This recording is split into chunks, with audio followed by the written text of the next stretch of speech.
Today, we are talking about travel, culture, and connection beyond just the tourist experience. Joining me is Cami Jones, co-founder and CEO of Chavi. That's a travel platform inspired by Salvador da Bahia, Brazil.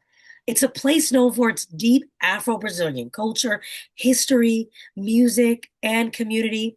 After years of Cami working at companies like Google, Netflix, and Spotify, Cami is now helping travelers experience places in a more meaningful and authentic way. Cami, thank you so much for joining me. Thank you for that lovely introduction. It's Oh, awesome to be here. well, I'm so glad you're here. And for people who have not been to Salvador de Bahia, as you and I have both been, how would you hmm describe the energy and the culture there? Oof. Oh, it's a vibration. You get off the airplane, you can feel your body starting to vibrate just from your feet hitting that ancestral terrain. My first time there, I just remember thinking, "What is the ground moving?" And I think it probably was, and it was not an earthquake. It was that energy underneath there. And when you get there, you know exactly what I'm talking about, and you have been, so I love you that. know. And so I think when I was reading up about your experience, over 20 years ago, you fell in love with Bahia. Was I it the did. energy, the people, the food, the music? What specifically captured your heart about this magical place? Yeah, and I hear this all the time. People say something similar to what I'm saying, but I felt like I belonged there. So I had already been studying about Salvador. I was taking a course in grad school about Afro-religious traditions in the Americas. And I was like, well, I got to go to Brazil because I never knew this about Brazil because we learn about Brazil in a particular way in the United States. And I remember getting off that plane and looking around and I said, these people look like me, they look like my tribe. And I felt like I felt like I was home. And so I made it home at some point. Oh, that's incredible. I mean, if you were going to talk to someone and you were saying, when you go, what's one thing you think that people may miss when they visit Bahia? What's one thing that, if you were just doing like a normal tour, you hmm might not see? Yeah, I mean, let's be honest, you're not going to get that deep and honest and authentic experience that incorporates Orisha. And this Yes. undergirds the city of Bahia. You can get something because there is candomblé, there's Orisha and everything that you do in Brazil in general, but especially in Salvador. But you're not necessarily going to get that deep understanding and connection with people who are authentically connected to it. Because to some extent, there are some things we do want to keep locked up, right?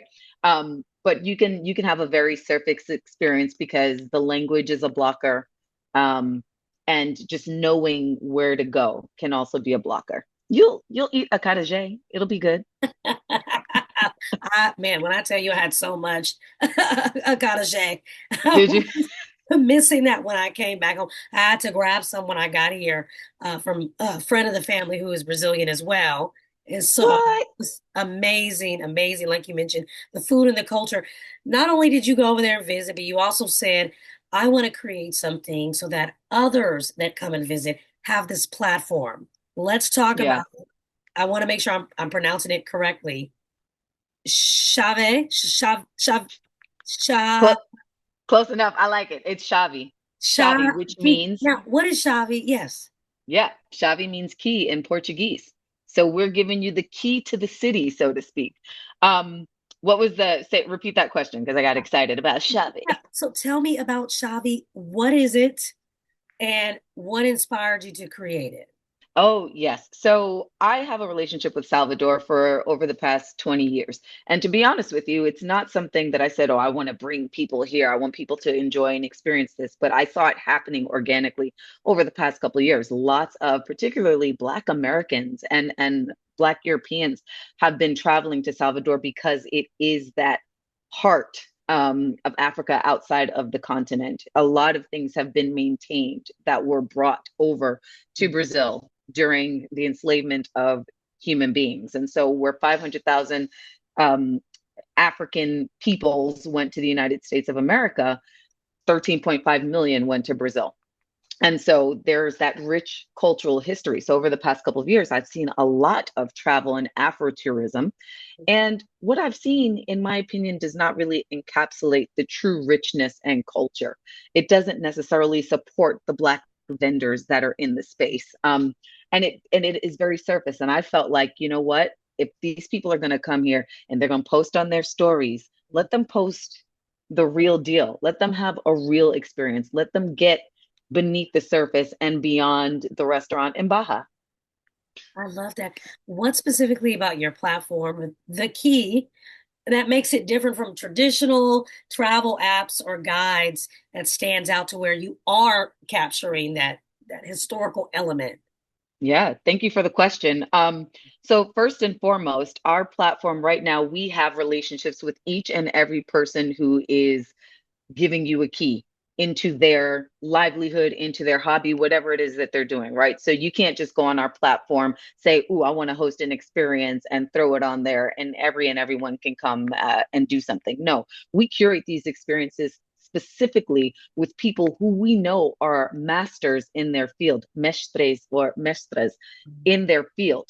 They're not tour guides. Right. So they're not just learning from a script and saying, "Hey, I'm going to give this kind of tour." No, these are people who do what they do. Our movement experience is from people who have embodied movement and dance and capoeira and orisha movement, Afro-Brazilian dances for decades, and who teach that to the community, not to tourists, right? So we have formulated these relationships and we craft these experiences uniquely with them. So it's there are other platforms you can just say, "Hey, I want to bring people to, the Pelourinho and create something." We don't do that. We craft very specific, unique things. We want people to come in one way and we want them to leave another way. Well, I really like that because, when I was out there visiting, you log on some of these other platforms and you don't know if like the money for many of the tour guides, a big portion of the money is not going to the people that are actually Mhm. putting these tour on there in a small percentage. So I'm assuming that this platform empowers the community in an economic way as well. 100%. So we ask people, what do you want to make in order to do something like this? And that's what we pay them, right? We're not like haggling them or paying them based on how many people they can bring in. No, your rate is your rate. And we respect that. And we respect that people have value and they should be getting what they feel like they should be getting. So That's we, powerful. That's yeah. powerful.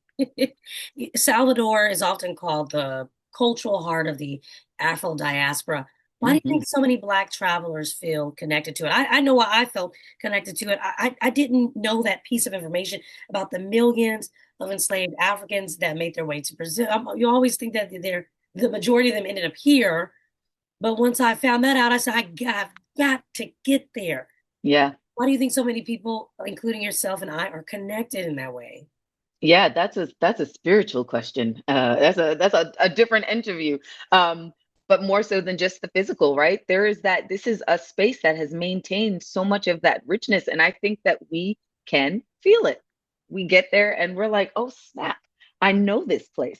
I know this feeling. I don't know what it is, but I've been here before." And so I say that, and you can interpret that however you want, but it is that place where you get there and you recognize it. If people are listening to this and they're like, wow, I want to travel. Not only do I want to travel, I want to experience your platform, your app. When does it launch?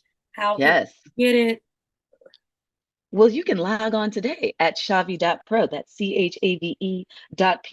And you can actually download it. You can download it from the Android App Store as well. It is not fully live. Right now, we're in beta. So we have some small experiences that are live, but we'll fully launch at the end of June. So there are some test experiences that we're working on right now. So you can even play around with the platform, create your itinerary, use the AI to see what's going on in the city, because we don't just surface our experiences, but we also surface other things that are happening around the city. So you can log on and play today.